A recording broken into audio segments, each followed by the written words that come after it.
Je m'appelle Lydia et il y a quelques semaines, mon monde a basculé lorsque mon père s'est éteint après une longue lutte pour sa santé. Chaque fois que je pense à lui, un nœud se forme dans ma gorge, surtout lorsque je me remémore la promesse que nous nous sommes faite le jour de mon mariage. J'avais 35 ans, debout dans ma robe blanche dans notre jardin à la campagne dans le Tennessee, l'air épais de l'odeur du chèvrefeuille.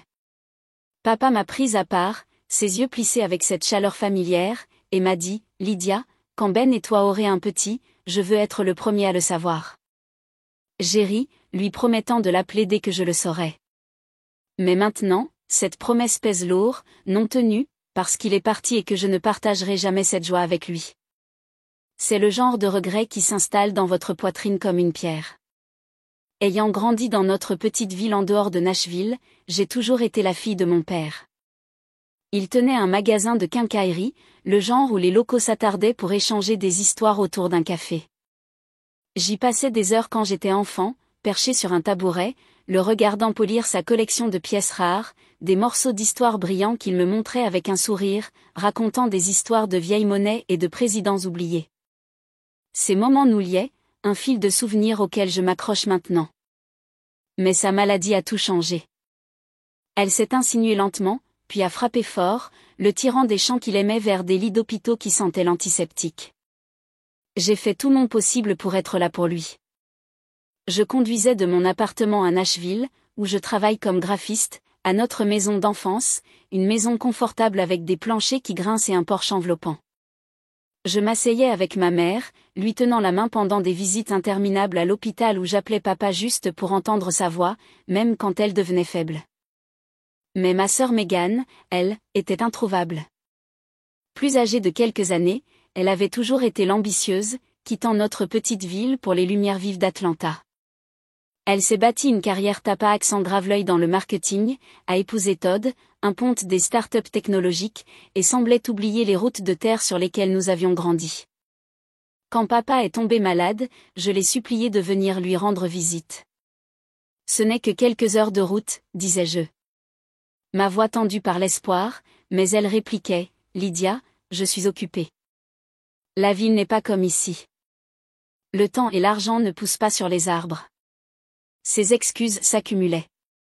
Chacune était une brique dans le mur entre nous. Je ne pouvais pas comprendre comment elle pouvait rester à l'écart quand papa avait le plus besoin d'elle. Ça faisait mal, pas seulement pour moi, mais pour lui, même s'il ne l'a jamais dit. Je voyais le frisson de déception dans ses yeux quand je mentionnais son nom, et ça me brisait le cœur.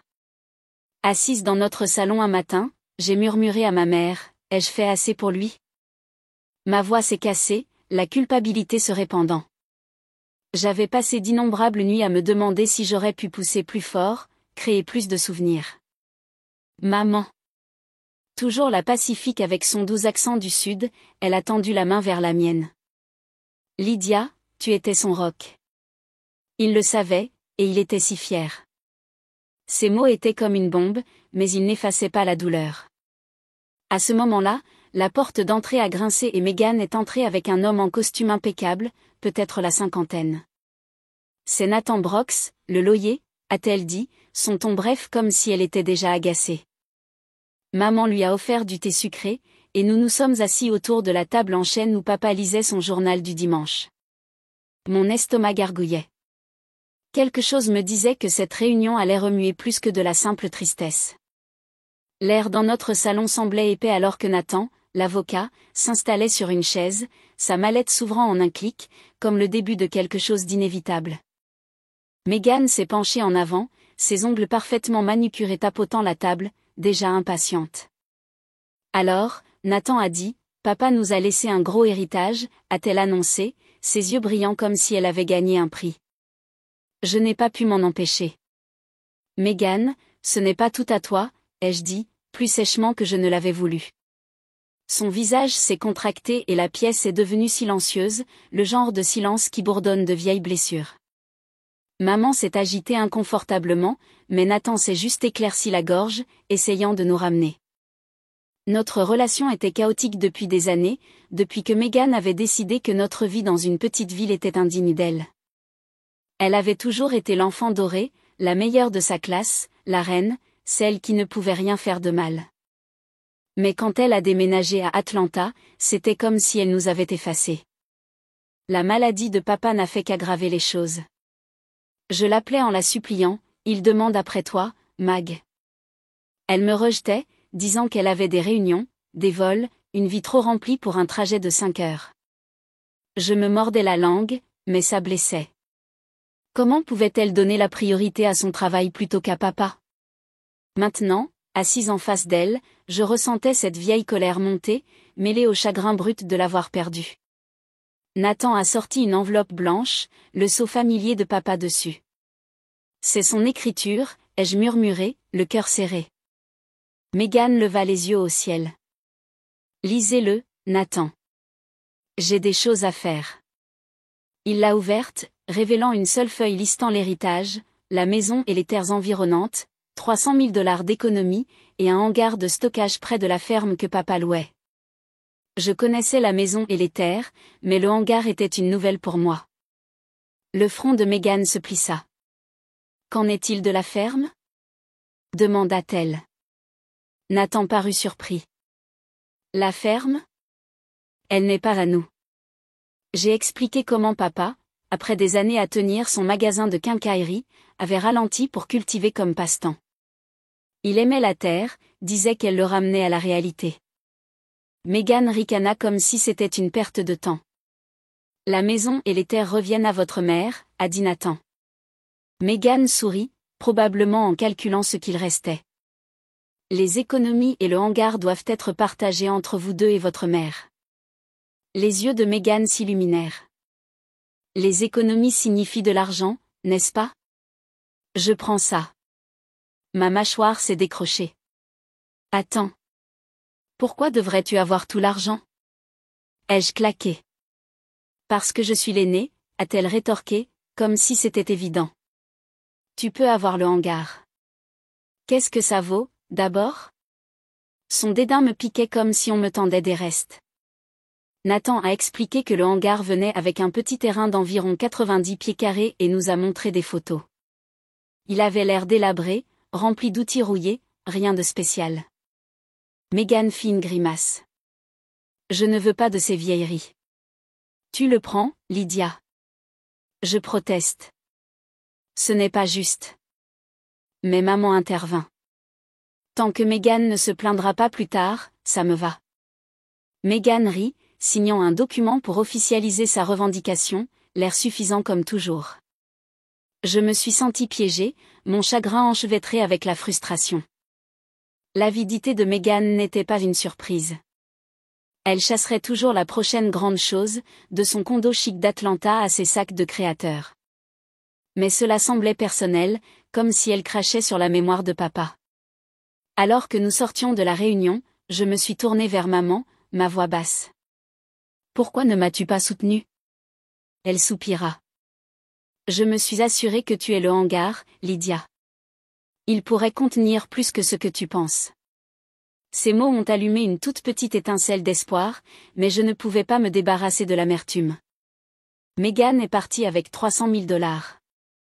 Maman a eu la maison, et il me restait un hangar poussiéreux que personne ne voulait. Ou du moins, c'est ce que je pensais. Quelques jours plus tard, j'ai pris la clé du hangar chez Nathan et je suis allée à la campagne, les collines du Tennessee défilant à ma fenêtre. Le hangar était à côté d'un champ que papa avait loué, maintenant vide, l'herbe ondulant dans la brise silencieuse. Je ne sais pas à quoi je m'attendais. Peut-être un morceau de papa à conserver, quelque chose pour apaiser la douleur de son absence.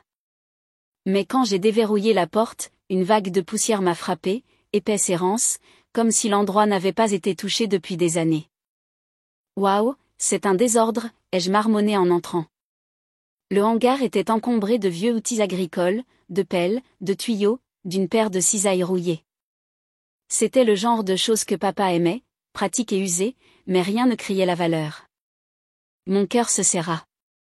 Est-ce que c'était vraiment tout ce qu'il m'avait laissé? J'ai erré dans le petit espace, passant mes doigts sur un banc en bois craquelé où papa s'asseyait probablement, plantant ses récoltes. Des souvenirs ont refait surface. Les étés où je l'aidais dans les champs. Son rire quand je me salissais, mais son signe de déception. Meghan a eu une fortune et j'ai eu ça. Puis j'ai remarqué quelque chose d'étrange. L'intérieur du hangar semblait petit, trop petit pour sa taille extérieure. Je suis revenu dehors, faisant le tour des murs patinés par le temps, ma curiosité se piquant. Le hangar semblait plus grand de l'extérieur, comme s'il cachait quelque chose. Derrière un amas de cèdres envahis par la végétation, je l'ai trouvé. Une deuxième porte, presque invisible, se fondant dans le bois. Pas possible, ai-je haleté. À l'intérieur, il n'y avait eu aucun indice d'une autre entrée. Mon pouls s'est accéléré. Papa aimait les surprises. Des œufs de Pâques cachés, des cadeaux d'anniversaire rangés dans des endroits secrets. Était-ce l'un de ces tours? Je me suis précipité à l'intérieur, à la recherche d'un indice. Mes mains tremblaient alors que je fouillais dans les outils. Et puis je l'ai trouvé, 4 clés cachées à l'intérieur d'un manche de pelle creux, astucieux comme toujours. Je me suis précipité vers la porte cachée, essayant chaque clé jusqu'à ce que l'une d'elles fasse un clic. La porte a grincé et s'est ouverte, révélant une minuscule pièce. Et là, dans la faible lumière, se trouvait un coffre-fort, grand, lourd et familier. Je me suis figé, mon souffle coupé. C'était le coffre-fort du bureau du magasin de quincaillerie de papa. Celui que j'avais vu quand j'étais enfant, assise en tailleur par terre à le regarder trier ses pièces rares. C'est réel? Ai-je murmuré, un mélange d'admiration et de nostalgie m'envahissant. J'ai essayé la 3e clé, et le coffre-fort s'est ouvert avec un grognement, révélant des piles de petites boîtes. À l'intérieur se trouvaient des pièces, brillantes, rares, sa fierté et sa joie. Dollar Morgan, Nickel Liberty, des pièces qu'il me montrait avec des histoires sur leur histoire. Ce n'était pas juste un héritage. C'était papa me laissant un morceau de lui-même. Des larmes ont picoté mes yeux alors que je tenais un penny usé, un qu'il m'avait donné quand j'avais 10 ans, Lydia, celui-ci vaut plus que de l'argent. Le hangar n'était pas sans valeur. C'était un coffre au trésor, un dernier cadeau de papa. J'ai verrouillé le coffre-fort, mon esprit s'emballant. Cela a tout changé, mais cela a aussi apporté de nouvelles inquiétudes. Qu'est-ce que ça valait? Y aurait-il des taxes? J'avais besoin d'aide, et vite. Alors que je rentrais chez maman, le poids des pièces me semblait à la fois une bénédiction et un fardeau, me liant à papa, mais me tirant vers un nouveau défi. Après avoir trouvé les pièces, je n'arrêtais pas de penser à ce qu'elles signifiaient. Pas seulement leur valeur, mais l'amour que papa y avait mis. J'ai appelé un ami qui m'a recommandé un expert comptable à Nashville, une femme pragmatique nommée Carla, spécialisée dans les successions. Autour d'un café dans une cafétéria, je lui ai montré des photos des pièces, mes mains tremblantes tandis que j'expliquais leur origine. Elle a sifflé doucement. Lydia, celles-ci sont rares. Elles pourraient valoir beaucoup. Après une expertise professionnelle, la vérité m'a frappée. La collection était évaluée à $600 000. Ma mâchoire s'est décrochée. C'était une transformation de vie, mais cela venait avec des conditions. Taxes successorales, paperasserie légale, décisions pour lesquelles je n'étais pas prête. Carla a conseillé de garder quelques pièces sentimentales et de vendre le reste pour couvrir les taxes et éviter les complications. J'ai choisi de garder la préférée de papa, un Dollar Morgan de 1921 qu'il appelait sa pièce porte-bonheur. Ses bords usés, un rappel de ses mains. Le reste, je l'ai vendu à un collectionneur, utilisant l'argent pour régler les taxes et envoyer des cartes cadeaux de $5000 aux parents qui avaient soutenu papa pendant sa maladie, comme notre tante qui avait conduit des heures pour s'asseoir avec lui un après-midi. Alors que je dessinais des croquis à la maison, la sonnette a retenti. Là se tenait Meghan, son sac de créateur à l'épaule, semblant déplacé sur mon porche. Je passais par là, a-t-elle dit, mais ses yeux fouinaient comme si elle cherchait quelque chose. Je l'ai invitée à entrer, lui servant du thé glacé, mais elle était agitée, touchant à peine son verre. « Qu'est-ce qui te prend, Lydia? Tu as gagné le gros lot ou quelque chose comme ça? » a-t-elle lâché. J'ai froncé les sourcils, confuse. « De quoi parles-tu? » Elle s'est penchée en avant, la voix aiguë. « Notre tante a reçu une carte cadeau de $5000 de ta part. Personne ne donne autant d'argent comme ça. Qu'est-ce qui se passe? Son accusation m'a frappé comme une gifle. J'avais envoyé la carte pour remercier notre tante, pas pour me vanter de quoi que ce soit. Mais l'esprit de Meghan tournait, sa vieille avidité se rallumant. Je suis fatiguée de me battre, ai-je dit, me contentant de lui raconter les faits. C'est du hangar, Mag, tu n'en voulais pas, tu te souviens? Ses yeux se sont plissés, alors je lui ai parlé de la porte cachée, du coffre-fort, des pièces. Papa m'a laissé sa collection. Ça vaut beaucoup, mais ce n'est pas ce que tu crois. Son visage s'est tordu, un mélange d'envie et d'incrédulité. Tu es assise sur une fortune et tu envoies des cartes cadeaux, a-t-elle claqué. Tu joues toujours la sainte, n'est-ce pas? J'ai essayé d'expliquer les taxes, les ventes, comment je n'ai gardé que ce qui comptait, mais elle n'écoutait pas. Tu joues toujours la sainte, n'est-ce pas? A-t-elle dit, en sortant en trombe. Ces mots me piquaient, mais ils allumaient aussi un feu en moi. J'avais honoré l'héritage de papa, fait les choses correctement. Pourquoi ne pouvait-elle pas le voir? Alors que je la regardais s'éloigner en voiture, un nœud s'est formé dans mon estomac, quelque chose me disait que ce n'était pas fini. Ce soir-là, mon téléphone a vibré. La voix de maman, paniquée à l'autre bout du fil. Lydia, viens vite. Mon cœur s'est emballé alors que Ben et moi nous précipitions vers sa maison. La nuit du Tennessee, sombre et lourde. Des lumières rouges et bleues clignotaient dehors, des voitures de police bordant l'allée. J'ai traversé une petite foule de voisins, trouvant maman tremblante sur le porche. Quelqu'un est entré, a-t-elle murmuré, les yeux écarquillés. Elle se préparait à se coucher quand elle a entendu des bruits, des tiroirs tirés, des pas résonnants. Seule, terrifiée, elle est sortie par la fenêtre et a couru chez notre voisine, qui a appelé la police. Mon estomac s'est tordu. Qui ferait ça? La vérité était pire que ce que j'imaginais. Le cambrioleur était Meghan. Après notre conversation, elle était allée chez maman, obsédée par le coffre-fort, persuadée qu'il contenait plus de richesses. Elle s'était faufilée, lampe de poche à la main, à la recherche des pièces que j'avais déjà vendues. Quand la police est arrivée, elle a paniqué, essayant de fuir, mais elle a trébuché et renversé le coffre-fort. Il lui a écrasé la jambe, la bloquant jusqu'à ce que les agents la libèrent. Elle a été transportée d'urgence à l'hôpital, hurlant de douleur, son visage un mélange de culpabilité et de peur. Je suis restée là, stupéfaite, tandis que maman s'accrochait à mon bras. Comment en était-on arrivé là? À l'hôpital, l'histoire s'est déroulée. J'ai appelé Todd, le mari de Meghan, qui est arrivé, l'air épuisé. Il a révélé la vérité. Meghan avait accumulé des dettes massives sur sa carte de crédit, achetant des vêtements et des bijoux de luxe pour maintenir les apparences.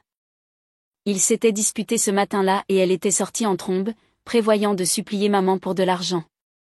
Quand elle a appris pour les pièces, son désespoir a pris le dessus. J'en ai fini, a dit Todd, d'une voix plate. Je demande le divorce. Meghan, dans son lit d'hôpital, tenait un magazine d'emploi. Ses yeux lisaient. Je ne signe rien, a-t-elle insisté. Mais quand Todd lui a montré les documents listant ses dettes, elle s'est effondrée, signant d'une main tremblante. Ce fut un moment brutal, mais une partie de moi ressentait un étrange soulagement. C'était peut-être son électrochoc. Au milieu du chaos, j'ai eu une nouvelle qui a tout changé. J'étais enceinte. Ben et moi essayions depuis des années, et la joie m'a frappée comme le soleil après la tempête. Après en avoir discuté, nous avons décidé de retourner chez maman pour être là pour elle et élever notre enfant dans la maison où j'ai grandi. J'aurais aimé que papa le sache, mais je sentais sa présence dans la pièce porte-bonheur que je portais. Un rappel de son amour. Le drame avec Meghan s'est estompé face à ce nouvel espoir. Une chance de construire quelque chose de beau. Pour devoir à tous ceux qui ont suivi ce voyage. Merci. Vous avez marché avec moi à travers le deuil, la trahison et les trésors inattendus. Si cette histoire vous a ému, cliquez sur s'abonner et rejoignez-nous. Chaque famille a ses batailles, mais c'est l'amour que nous conservons qui façonne notre avenir.